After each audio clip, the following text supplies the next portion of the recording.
So ngayon mga idol, Gagawa kami ng saranggola! Opo!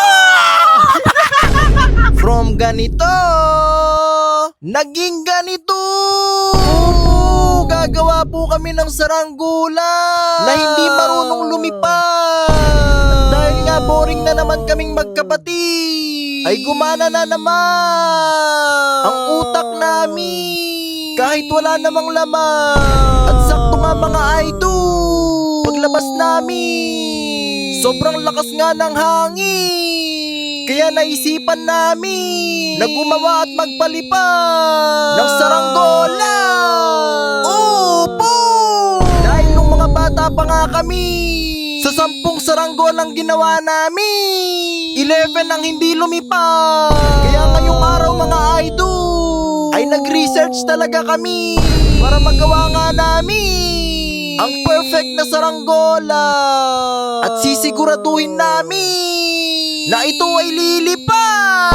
Kaya kumuha na kami ng walis tingting, dahil ito nga ang magsisilbi na frame ng saranggola. Dahil nga magaan ito at madaling palipari. Ang saranggola nga na ito mga idol ay ginaya lang namin sa YouTube. At sa oras nga na ito mga idol, ay lalagyan na namin ito ng tali. Parang may kulang eh.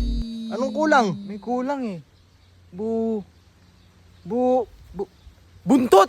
Kulang ng buntot! Kulang ng buntot! Oo nga! Kulang ng buntot! Buntot! Oo! Buti na lang mga idol ay naalala ng kapatid ko na wala pa palang buntot yung saranggola. Dahil importante nga ito para makapagbalanse at makalipad ang saranggola namin. O ngayon mga idol, papalipar na natin ang saranggola!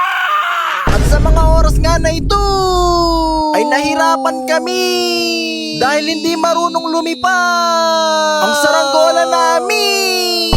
Pero hindi pa rin kami nawalan ng pag-asa, dahil sabi nga nila, ang taong may tiyaga may kaldereta. Ready ka na?